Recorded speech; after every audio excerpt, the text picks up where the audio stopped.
নমস্কার বন্ধুরা, আমি কোজাগরি আবারও চলে এসেছি তোমাদের কাছে একটা ভিডিও উপস্থাপন করতে। তবে আজ যেই তথ্য তোমাদের সাথে আমি শেয়ার করতে চলেছি বা তোমাদের সামনে উপস্থাপন করতে চলেছি সেটা হলো আগামীকাল মহাবৃহস্পতিবার মহা অমাবস্যা, পৌষ মাসের মহা অমাবস্যা। এই পৌষ মাসের অমাবস্যাটিকে বকুল অমাবস্যাও বলা হয়। এই অমাবস্যার দিন যদি এই ফুলটি তুমি কারোর বাড়ি থেকে তুলে নিয়ে আসতে পারো, তোমার বাড়িতে হয়তো এই ফুলের গাছটি থাকতে পারে, এটা কোনো অসম্ভব ব্যাপার না। তবে যদি অন্য কারোর বাড়ি থেকে তাকে না বলে যদি এই একটি ফুল তুমি তার বাড়ি থেকে নিয়ে আসতে পারো, তোমার ভাগ্যের চাকা 24 ঘন্টার মধ্যে ঘুরে যাবে, তোমার ভাগ্য বদল ঘটবে। বন্ধুরা, বাস্তুদোষ দূরীভূত হবে চিরতরে, প্রচুর অর্থ আসবে, মা কালীর কৃপায় তার সহায় হয়ে থাকবে তুমি আজীবন। মা তোমাকে সব দিক থেকে রক্ষা করবেন। তবে বন্ধুরা, যে কোনো টোটকা উপাচার যদি মনের মধ্যে পজিটিভিটি আর ভগবানের ওপর আস্থা বিশ্বাস রেখে সম্পন্ন করতে পারো, হাতে নাতে ফললাভ করবে। ভিডিওটি ভালো লাগলে অবশ্যই লাইক করবে, শেয়ার করবে আপনজনেদের সাথে, যাতে তারাও উপকৃত হয়। তবে অবশ্যই বন্ধুরা চেষ্টা করবে আগামীকাল এই ফুলটি অর্থাৎ আগামীকাল পৌষ মাসের বকুল অমাবস্যা তিথিতে এই ফুলটি অবশ্যই বাইরে থেকে নিয়ে আসতে, অর্থাৎ কারোর বাড়ির গাছ থেকে, বা সকালবেলায় বেরিয়ে দেখবে যেখানে এই গাছটি আছে সেখান থেকে নিয়ে আসবে। কি গাছ, কি গাছের ফুল নিয়ে এসে কী উপায়ে কী প্রসেসে টোটকা উপাচারটি তুমি সম্পন্ন করবে সব কিছুই বলবো। তবে চলো আগে একটু ইন্ট্রোটা দিয়ে ফেলি। বন্ধুরা, আমি ওমের মা চ্যানেলে তোমাদের আবারও সুস্বাগতম। আশা করি সকলে ভালো আছো, সুস্থও আছো। বছরের প্রথম দিন অর্থাৎ বছরের প্রথম সময়টি আশা করি তোমাদের ভীষণ ভালো কাটছে। বন্ধুরা, সেই কারণে যাতে এই 2024 সাল মায়ের কৃপায় ভীষণ ভালোভাবে তোমাদের কাটে, তাই এই প্রক্রিয়াটি সম্পূর্ণ অবশ্যই করবে। এর দ্বারা তো বললামই বাস্তুদোষ দূরীভূত হবে চিরতরে, তোমার ভাগ্যের চাকা ঘুরে যাবে 24 ঘন্টার মধ্যে। 24 ঘন্টার মধ্যে দারুণ মিরাকেল ঘটবে, তুমি বিশ্বাস করে দেখতে পারো। তবে এই টোটকা উপাচারটি পৌষ মাসের অমাবস্যা থেকে মাঘ মাসের অমাবস্যা পর্যন্তই একদিনই করবে, পৌষ মাসের অমাবস্যায় অর্থাৎ আগামীকাল, আর ক্রিয়াটি থাকবে 1 মাস মতো। আশা করি আমি বোঝাতে পারছি।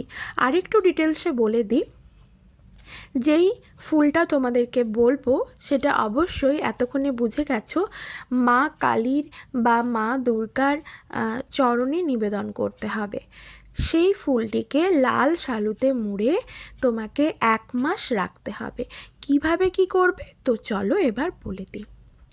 বন্ধুরা, প্রতিটা অমাবস্যা তিথি এবং প্রতিটা পূর্ণিমা তিথি বছরের 12টি মাসে ভীষণ গুরুত্বপূর্ণ সমস্ত সনাতন ধর্মাবলম্বী বাঙালি এবং অবাঙালিদের কাছে। মা কালীর বিশেষ পুজো হয় এই অমাবস্যা তিথিতে। তাই বন্ধুরা, সকল গৃহস্থ বাড়িতে ব্রাহ্মণ বা পুরোহিত ছাড়াও কিন্তু মা কালীর বা মা দুর্গার পুজো করা যায় নিজের মতন করে। সেখানে তুমি নিজের মতো করে চিত্রপটে বা বিগ্রহে তুমি তোমার মতো করে পুজো করতে পারো। মা কালীর পুজোর সময় অর্থাৎ অমাবস্যার দিন অবশ্যই চেষ্টা করবে তোমার বাড়িতে যদি মা কালীর কোনো আলেখ্য বা চিত্রপট বা বিগ্রহ থেকে থাকে, 9টি জবা ফুল সমেত একটি মালা গেঁথে দেওয়ার। অর্থাৎ 9টি জবা মানে 9খানা জবা, এক একটি জবা নবদুর্গাকে নিবেদন করা হলো। আশা করি আমি বোঝাতে পারছি। তাই প্রতিটি জবাতে চেষ্টা করবে লাল চন্দন বেটে চন্দনের ফোঁটা প্রতিটি জবা ফুলের পাতায় দেওয়া, দিয়ে তারপর সেটি মা কালীকে নিবেদন করার। আশা করি এতক্ষণে বুঝে গেছো আমি কোন বিশেষ ফুলের কথা বলছি। হ্যাঁ বন্ধুরা, অনেকে ধরে ফেলেছো, কেউ বা বুঝতে পারোনি। তো চলো একটু বলে দিই। জবা ফুলের কথা আমি এতক্ষণ তোমাদেরকে বলছিলাম। এই বিশেষ ফুলটি আমরা সকলেই জানি মা কালীর কতটা পছন্দের। এমনকি গণেশজিও ভীষণ পছন্দ করেন এই লাল জবা ফুল। তাছাড়া এই লাল জবা ফুল কিন্তু হনুমানজি অর্থাৎ বজরংবলীকেও নিবেদন করা যায় তুলসী পাতা সহকারে। বন্ধুরা, এই লাল জবা ফুলের গাছ যদি তোমার বাড়িতে না থেকে থাকে তাহলে আগামীকাল অবশ্যই তোমার বাড়িতে উত্তর দিকে রাখার জন্য বা উত্তর দিকে একটি লাল জবা ফুলের গাছ লাগাও। বন্ধুরা, জবা ফুলের গাছ বাড়িতে থাকলে নেগেটিভ এনার্জি দূরীভূত হয়, নেগেটিভ এনার্জি নষ্ট হয়ে যায় চিরতরে। আর লাল জবা ফুলের গাছ থাকলে তার মধ্যে মাতৃশক্তির বাস থাকে। আশা করি বোঝাতে পারছি।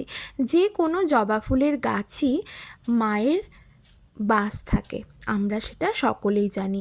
এমনকি জ্যোতিষশাস্ত্রেও এমনই বলা আছে। তাই বন্ধুরা, এমন একটি টকটকে জবা ফুল যদি তুমি আগামীকাল কারোর বাড়ি থেকে তাকে না বলে আনতে পারো, ভীষণভাবে উপকৃত হবে।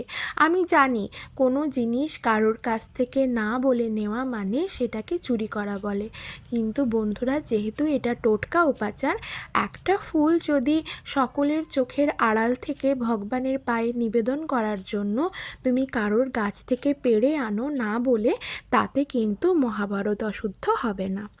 মানে এটাই বলতে চাইলাম, এটা খুব বড় চুরি নয়, এটা করলে কিছু হবে না। তুমি তো নিয়ে এসে মায়ের পায়েই নিবেদন করবে, তাই না? তো এই ক্রিয়াটি কিন্তু করতে পারো। অবশ্যই আগামীকাল জবা ফুলের সাথে মাকে নীল অপরাজিতা ফুলও নিবেদন করো। নীলকণ্ঠ অর্থাৎ নীল অপরাজিতা ফুলও মায়ের ভীষণ পছন্দের। বন্ধুরা, কি প্রসেসে কি করবে তো চলো এরপর বলে দিই। জবা ফুলটি ভালো করে নিয়ে আসবে, তবে দেখবে জবা ফুলটি যেন একদম চকচকে থাকে। অর্থাৎ জবা ফুলটা দেখো স্ক্রিনে যেমনটা দেখতে পাচ্ছ, একদম অক্ষত অবস্থায়, যেন ছেঁড়া ফাটা না থাকে, পোকা না থাকে, এই রূপ একটি জবা ফুল একটা জবা ফুল নিয়ে আসো। নিয়ে এসে সেটি রেখে দাও তোমার বাড়ির ঠাকুরের স্থানে, ঠাকুর ঘরে বা ঠাকুরের সিংহাসনে। তারপর সেটিকে ভালো করে শুদ্ধ করে নাও গঙ্গা জল দিয়ে। তারপর তুমি শুদ্ধ হয়ে শুদ্ধ বস্ত্র পরিধান করে মায়ের পুজোতে বসো। তুমি তোমার মতো করে মায়ের পুজো করো। মাতৃশক্তির পুজো করতে গেলে, অর্থাৎ গৃহস্থ বাড়িতে তুমি বউ মানুষ হয়ে যদি, বধূ হয়ে যদি মা কালীর পুজো করো, তাতে কিন্তু ব্রাহ্মণ বা পুরোহিতের কোনো প্রয়োজন নেই। আমি নিজেও করি, আমার বাড়িতেও তারা মায়ের চিত্রপট আছে। তো বন্ধুরা, চিত্রপটে তুমি পুজো করো, মায়ের ফটোটি আগে ভালো করে মুছে পরিষ্কার করে নাও। তারপর মাকে লাল চন্দনের ফোঁটা পরাও। তোমার সাধ্যমতো মায়ের কাছে নৈবেদ্য সাজিয়ে দাও। মাকে ধূপ ধুনো কর্পূর সহযোগে আরতি করো। তারপর মাকে অবশ্যই মায়ের পছন্দের জবা ফুল চেষ্টা করবে 9টি জবা ফুল যুক্ত, এবং জবা ফুলগুলি যেন অক্ষত থাকে, কারণ ফুলের দোকানে জবা ফুলগুলো বেশিরভাগ সময় ভালো থাকে না। তাই চেষ্টা করবে যদি ভালো জবা ফুল কয়েকটা নিয়ে, 9খানা জবা ফুল ভালো দেখে নিয়ে জবা ফুলটি যদি তুমি নিজে মালা গেঁথে মাকে পরাতে পারো, কারণ মায়ের জবা ফুল ভীষণ পছন্দ। তার সাথে চেষ্টা করবে মাকে অন্ততপক্ষে 2খানা নীলকণ্ঠ অর্থাৎ নীল অপরাজিতা ফুল নিবেদন করতে, সেটাও কিন্তু লাল চন্দন সহযোগে। মায়ের সিঁথিতে, মায়ের কপালে দাও সিঁদুরের ফোঁটা। লাল গোলা সিঁদুরের ফোঁটা। তারপর একটি ছোট্ট পাত্রে ঠাকুর ঘরেই যে ছোট র্যাকাবগুলি থাকে সেই র্যাকাবের ওপর একটি ছোট্ট করে লাল শালু রাখো, আর তার ওপর এই রক্ত জবা অর্থাৎ লাল রক্ত জবা যেটা তুমি সকালবেলায় তুলে নিয়ে এসেছিলে গাছ থেকে, সেটিকে লাল চন্দন সহযোগে মায়ের পায়ের কাছে নিবেদন করো। সেটি সকালবেলায় করলে সন্ধেবেলায় সন্ধে দেখাতে যাও। তুমি তোমার মনস্কামনা জানিয়ে মায়ের কাছে সন্ধে দেখাও। সন্ধেবেলায় চেষ্টা করবে ঘিয়ের প্রদীপ প্রজ্বলন করে একটু আরতি করার, যদি তোমার সাধ্য সামর্থ্য থাকে। সাধ্য সামর্থ্যের বাইরে কোনো কিছু করতে যেও না।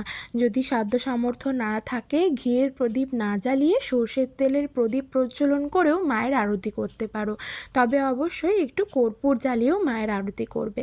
তারপর সন্ধেবেলায় লাল শালুতে মোড়া ওই যে লাল শালুর ওপর যে জবা ফুলটা রেখেছিলে সেই জবা ফুলটি লাল শালুতে করে ভালো করে মুড়ে নাও। গিট বেঁধে দাও, 3টে গিট বেঁধে দাও। জয় মা কালীর জয়, জয় মা কালীর জয়, জয় মা কালীর জয়, জয় বড় মায়ের জয় বলে 3টে গিট বেঁধে সেই গিঁটযুক্ত জবা ফুলটিকে তোমার প্রতিটি ঘরে ঘোরাও, বাম দিক থেকে ডান দিকে। বোঝাতে পারলাম? বাম দিক থেকে ডান দিকে 3বার করে সার্কেল করে ঘুরিয়ে দাও। প্রত্যেকটি ঘরে ঘোরাবে, তোমার ডাইনিংয়ে ঘোরাবে, কিচেনে ঘোরাবে, ব্যালকনিতে ঘোরাবে, এমনকি মেন এন্ট্রান্সেও ঘোরাবে। সকলের চোখের আড়ালে সেই গিট বাঁধা লাল শালুর মধ্যে যে জবা ফুলটি রেখেছিলে সেটিকে বেঁধে দাও তোমার মেন যে মুখ্য দরজা সেই দরজার ওপরে। এটি 1 মাস বেঁধে রাখো, অর্থাৎ আগামীকাল পৌষ মাসের বকুল অমাবস্যা তিথি থেকে মাঘ মাসের অমাবস্যা তিথি পর্যন্ত এটি বাঁধা থাক। বাঁধা রইল। ব্যাস, তুমি তারপর হাত পা ধুয়ে মায়ের কাছে তোমার মনস্কামনা জানিয়ে দাও, যে কারণে তুমি যে উদ্দেশ্যে তুমি এই ক্রিয়াটি সম্পন্ন করলে। তুমি দেখবে বন্ধুরা, 24 ঘন্টার মধ্যে মিরাকেল ঘটবে তোমার জীবনের সাথে, কিছু না কিছু বদল ঘটবে তোমার জীবনে। বড় মায়ের ওপর আস্থা বিশ্বাস রেখে ক্রিয়াটি সম্পন্ন করো, হাতে নাতে ফললাভ করবে। বন্ধুরা, ভিডিওটি ভালো লাগলে অবশ্যই লাইক আশা করব, শেয়ার করবে আপনজনেদের সাথে, আর লাইক করে কমেন্ট করে জানাও জয় বড় মায়ের জয়। সবাই খুব ভালো থেকো, সুস্থ থেকো, সাবধানে থেকো। আজ আসি, আবারও দেখা হবে।